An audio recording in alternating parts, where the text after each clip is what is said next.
श्रीगणेशाय नमः। अथ श्री प्रचेतस्कृता नारायणस्तुतिः।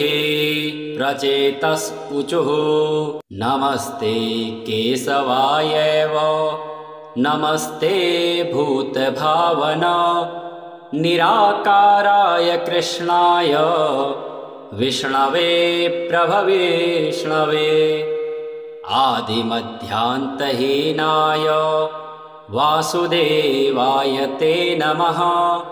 सर्वज्ञानविनाशाय ज्ञानदात्रे कृपालवे लक्ष्मीपते नमस्तुभ्यं भक्तसंरक्षकाय च भक्तिप्रियाय देवाय शेषशायिन् नमोऽस्तुते। भुक्तिमुक्तिप्रदायैव वैकुण्ठपतये नमः। नारायणाय शान्ताय सत्त्वयुक्ताय ते नमः। वयं सपितरो धन्या यः प्रदिष्टो जनार्दनः वरं देहि विशेषेण सृष्टिसामर्थ्यदायकम्। एवं स्तुतः प्रसन्नात्मा तानुवाच स्वयं हरिः।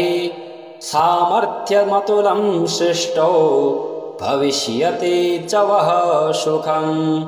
तपसा सिद्धिरूपाश्च भवन्तो नात्र संशयः। यद्यदिच्छत तत्तद्वः सफलं भविष्यति। भवत्कृतमिदं स्तोत्रं भुक्तिमुक्तिप्रदं भवेत्। पठतां शृण्वतां चैव मत्प्रसादकरं परम्। नमस्ते केशवायैव नमस्ते भूतभावन निराकाराय कृष्णाय विष्णवे प्रभविष्णवे आदिमध्यान्तहीनाय वासुदेवाय ते नमः। सर्वज्ञानविनाशाय ज्ञानदात्रे कृपालवे लक्ष्मीपते नमस्तुभ्यं भक्तसंरक्षकाय च भक्तिप्रियाय देवाय शेषशायिन् नमोऽस्तुते। भुक्तिमुक्तिप्रदायैव वैकुण्ठपतये नमः। नारायणाय शान्ताय सत्त्वयुक्ताय ते नमः।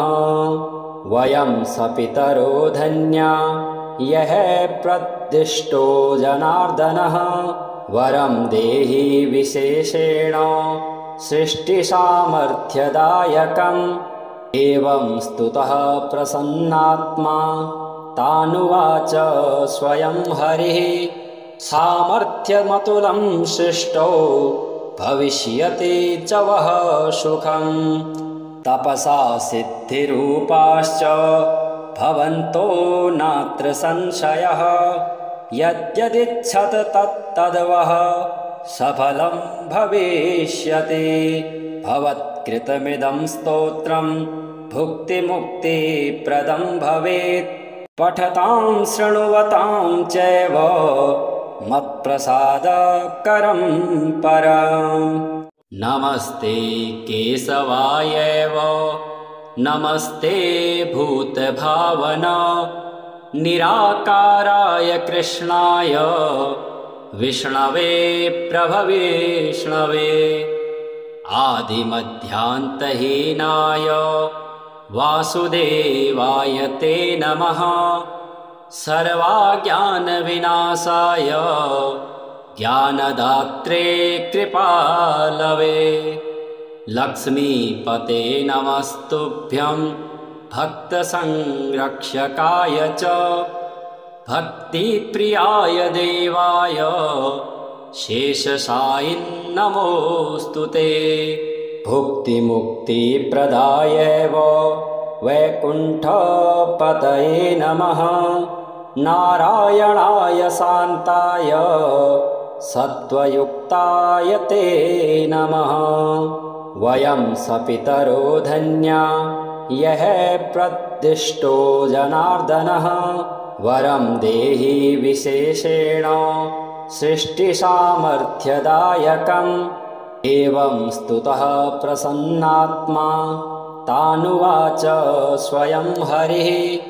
सामर्थ्यमतुलं सृष्टौ भविष्यति च वः सुखम्। तपसा सिद्धिरूपाश्च भवन्तो नात्र संशयः। यद्यदिच्छत तत्तद्वः सफलं भविष्यति।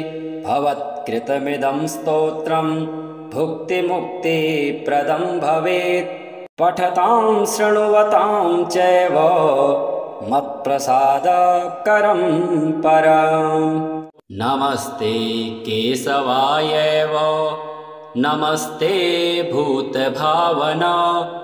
निराकाराय कृष्णाय विष्णवे प्रभविष्णवे। आदिमध्यान्तहीनाय वासुदेवाय ते नमः। सर्वज्ञानविनाशाय ज्ञानदात्रे कृपालवे। लक्ष्मीपते नमस्तुभ्यं भक्तसंरक्षकाय च। भक्तिप्रियाय देवाय शेषशायिन् नमोऽस्तु ते। भुक्तिमुक्तिप्रदाय वैकुण्ठपतये नमः। नारायणाय शान्ताय सत्त्वयुक्ताय ते नमः। वयं सपितरो धन्या यः प्रदिष्टो जनार्दनः। वरं देहि विशेषेण सृष्टिसामर्थ्यदायकम्। एवं स्तुतः प्रसन्नात्मा तानुवाच स्वयं हरिः। सामर्थ्यमतुलं सृष्टौ भविष्यति च वः सुखम्। तपसा सिद्धिरूपाश्च भवन्तो नात्र संशयः। यद्यदिच्छत तत्तद्वः सफलं भविष्यति। भवत्कृतमिदं स्तोत्रं भुक्तिमुक्तिप्रदं भवेत्। पठतां शृण्वतां चैव मत्प्रसादकरं परम्। नमस्ते केशवायैव नमस्ते भूतभावना।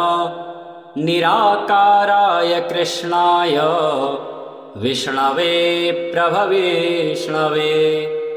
आदिमध्यान्तहीनाय वासुदेवाय ते नमः। सर्वज्ञानविनाशाय ज्ञानदात्रे कृपालवे।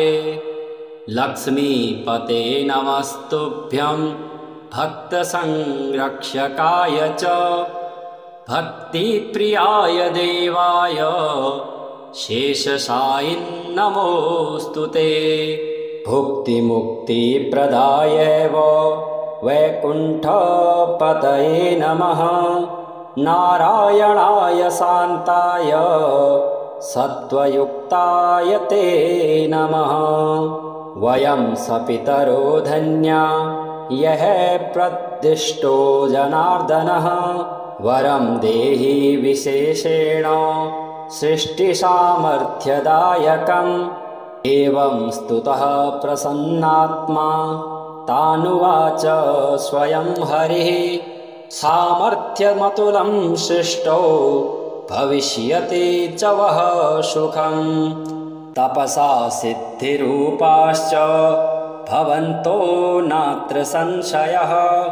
यद्यदिच्छत तत्तद्वः सफलं भविष्यति। भवत्कृतमिदं स्तोत्रं भुक्तिमुक्तिप्रदं भवेत्।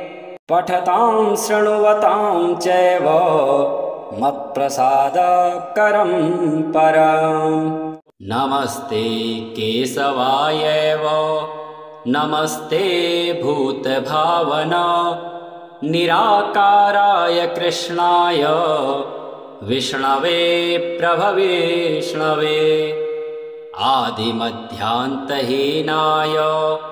वासुदेवाय ते नमः सर्वाज्ञानविनाशाय ज्ञानदात्रे कृपालवे लक्ष्मीपते नमस्तुभ्यं भक्तसंरक्षकाय च भक्तिप्रियाय देवाय शेषशायिन् नमोऽस्तु ते भुक्तिमुक्तिप्रदाय वैकुण्ठपतये नमः नारायणाय शान्ताय सत्त्वयुक्ताय ते नमः वयं सपितरो धन्या यः प्रदिष्टो जनार्दनः वरं देहि विशेषेण सृष्टिसामर्थ्यदायकम् एवं स्तुतः प्रसन्नात्मा तानुवाच स्वयं हरिः सामर्थ्यमतुलं सृष्टो भविष्यति च वः सुखम् तपसा सिद्धिरूपाश्च भवन्तो नात्र संशयः यद्यदिच्छत तत्तद्वः सफलं भविष्यति भवत्कृतमिदं स्तोत्रं भुक्तिमुक्तिप्रदं भवेत् पठतां शृण्वतां चैव मत्प्रसादकरं परम् नमस्ते केशवाय नमस्ते भूतभावना निराकाराय कृष्णाय विष्णवे प्रभविष्णवे आदिमध्यान्तहीनाय वासुदेवाय ते नमः सर्वाज्ञानविनाशाय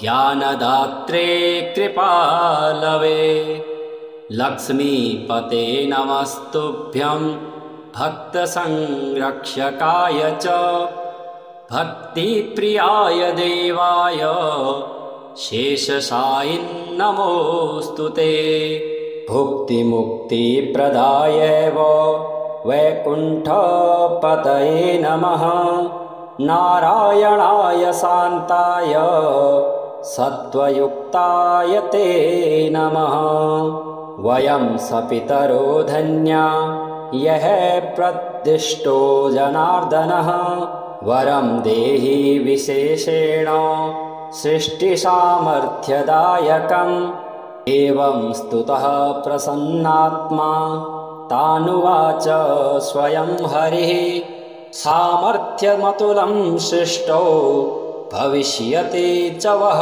सुखम् तपसा सिद्धिरूपाश्च भवन्तो नात्र संशयः यद्यदिच्छत तत्तद्वः सफलं भविष्यति भवत्कृतमिदं स्तोत्रं भुक्तिमुक्तिप्रदं भवेत् पठतां शृण्वतां चैव मत्प्रसादकरं परम्।